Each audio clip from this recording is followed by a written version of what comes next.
haunting in California happened here in 1989. At the time, a young woman named Jackie Hernandez was living in this simple clapboard house in the sleepy harbor town of San Pedro. After hearing what at first seemed to be footsteps coming from her attic, Jackie grew more frightened when objects apparently flew of their own accord, and a menacing apparition of a corpse-like old man began to manifest in her children's bedroom. Every time I've seen him, he's always been cross-legged. He's got a grayish, he looks like he's a corpse. It looks like a corpse.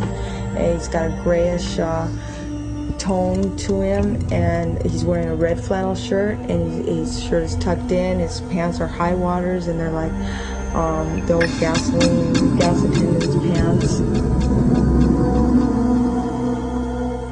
Out of desperation, her friend Susan Castaneda phoned Dr. Barry Taff, who investigated the entity case.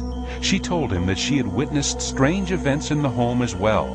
What followed turned into one of the greatest paranormal nightmares ever.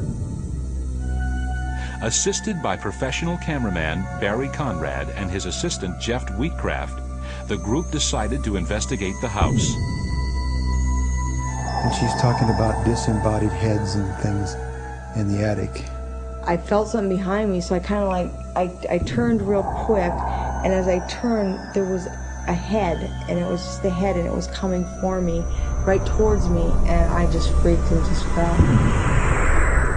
And I'm thinking, yeah, right. You know, very doubtful that anything like this would actually occur, that anybody would see it.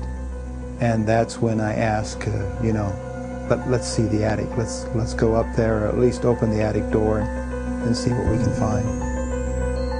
On August 8th, 1989, Jeff Wheatcraft climbed into the attic for the first time, and amazingly, something unseen grabbed his camera.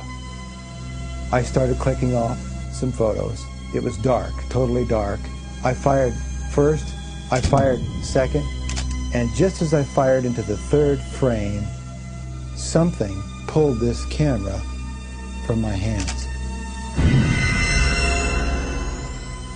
And we all hear this scream. We hear Jeff just this loud scream, and everybody, you know, instantly runs to the kitchen, which is right there by the laundry room, and we see Jeff. Jeff comes out of the attic, and he looks as white as a ghost himself. He was shaking. I go back up there with lights this time, with a flashlight. I don't see my camera in the position that I was. I look back in the corner. All of a sudden, I see just the lens sitting there. The other corner of the attic was the body of the camera lying upside down with the lens port laying straight down into a box, you know, just an old crate that was in the attic. Now talk about your first fright right there. I knew there had to be something. There had to be something in that attic. While the evidence was mounting that something bizarre was indeed taking place in the Hernandez household, no one could have guessed just how bizarre when this strange liquid began to ooze from the house's walls one evening in late August. There it is. There it is, right there. Unbelievable. The first night we were at the Hernandez house, Jackie told us about some viscous liquid dripping and oozing from various parts of the house. But we took some of the, I guess, liquid ooze, for lack of a better term, back to a lab to have it analyzed. Upon analysis, it was determined this was human blood plasma with a high copper and iodine content, and it was male blood. It's dripping. Up over this. Right down in the corner, Bob. They tried to figure out a logical solution for, you know, why it was happening, or possibly coming from a pipe, or what it could possibly be coming from other than just the walls. But there was no logical explanation.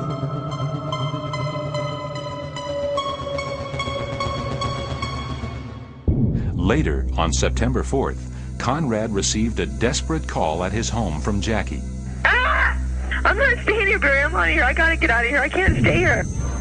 Responding to the call, the group, assisted by Conrad's friend Gary Bain, arrived at the house. While Jackie appeared nervous and frightened, nothing else seemed out of the ordinary until Jeff and Gary decided to venture once more into the attic. Well, I guess I'm going to go up, and then Jeff's going to come up and check out what's happening tonight. Jeff, you okay? I'm fine. I feel a little queasy about going up there, but then I guess I'll go up. If I got a partner, why it's so bad? Jackie's neighbor, Susan Castaneda, dropped in for a visit after learning of her friend's difficulties that night. Not long after, the group downstairs, including Conrad, saw a strange floating light accompanied by unexplained snapping sounds. It was only moments afterwards that Conrad pushed the button on his camcorder and recorded a groan from the attic above. What you are about to see is not a dramatization. It is real. What's wrong? What happened? I told you, get down! Get down! There was a momentary space in there where everything went black. Jeff Wheatcraft was physically attacked in this attic on September 4th, 1989 by an invisible force that actually pulled him up onto a nail protruding from a rafter beam and actually tried to strangle him to death. I don't remember being lifted up there, but I was actually hung.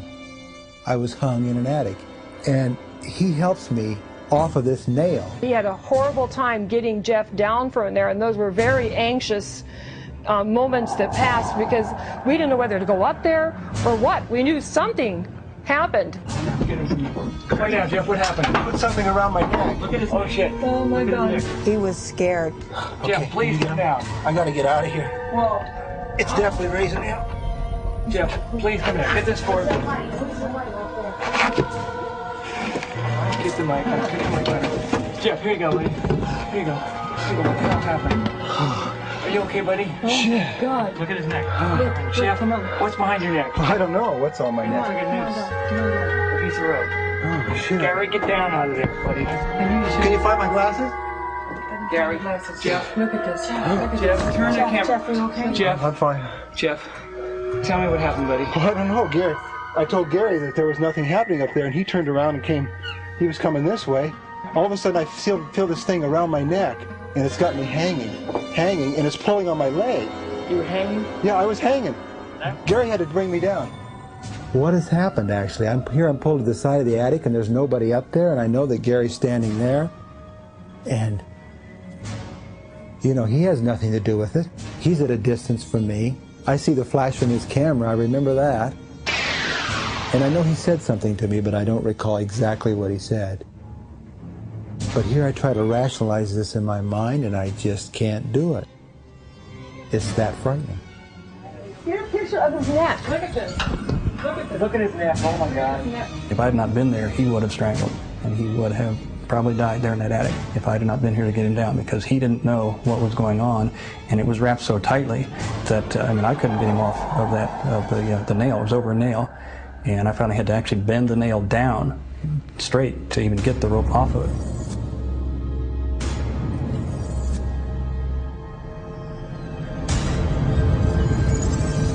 Not long after Jeff had emerged from the attic, Jackie was alarmed when she noticed a strange scarlet mark on her baby daughter's forehead.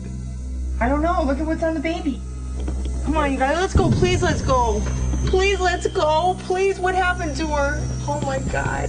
It freaked me out because it came so close to my kids.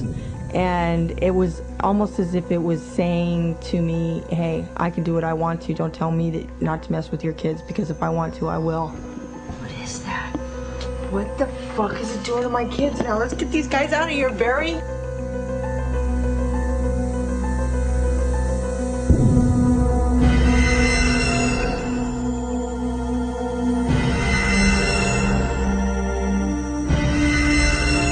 During the haunting, multiple orbs of light were videotaped by Conrad as he concentrated on documenting the events as they transpired.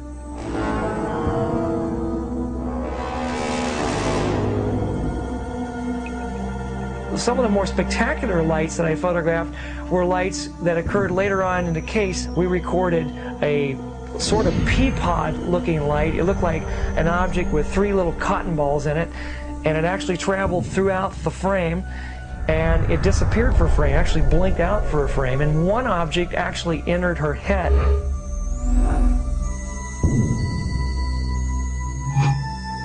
Barry didn't show me this film footage right away. It took him a while before I finally got to see it, because they were afraid of what my reaction to it would be, which was that of fear. It freaked me out to think that this thing was inside of me, or that these lights were going inside of me.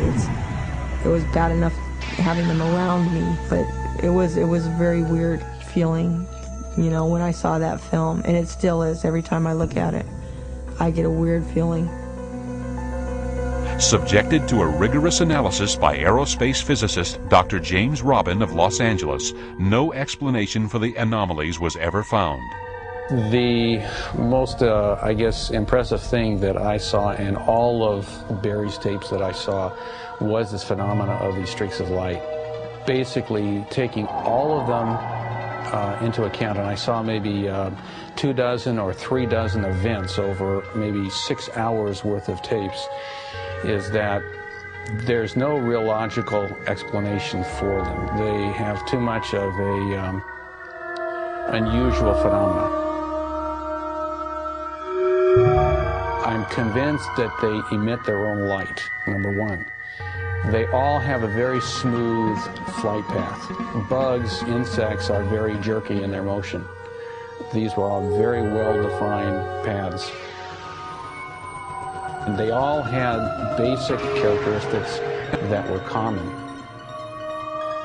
I personally, looking at them, cannot explain where they come from, what they are.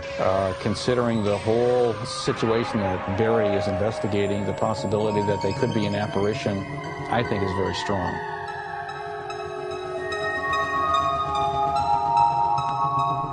Following the hanging incident, Jackie, in desperation, moved into this small trailer home near Weldon, California. Set among the high Sierras, her new home was a welcome relief from the stress she'd suffered in San Pedro. Until the spring, when strange scratching noises began to emanate from this storage shed located behind the house. At the Weldon location, this enigmatic light was captured by Barry Conrad as it sped towards the interior of this storage shed behind the trailer she was living in.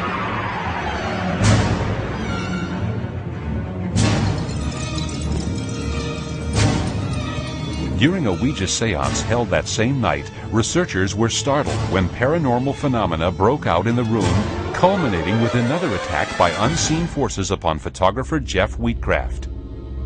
It felt like something was coming up right here at this point and striking me, lifting me up out of the chair and throwing me against the trailer wall. Well, I personally saw a man levitate right in front of me and get thrown against a trailer wall with unbelievable power. I saw Jeff get thrown. I think all of us thought that we seen a man get murdered by a ghost.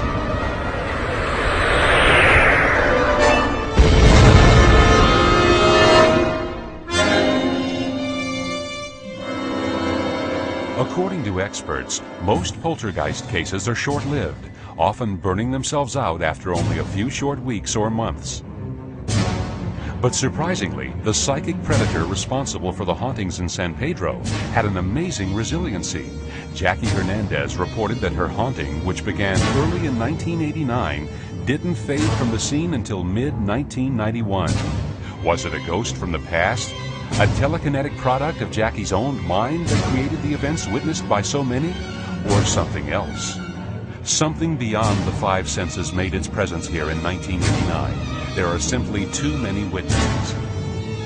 And to this day, no one has yet been able to explain what happened to Jackie, making it truly one of the most incredible and terrifying hauntings in California's history.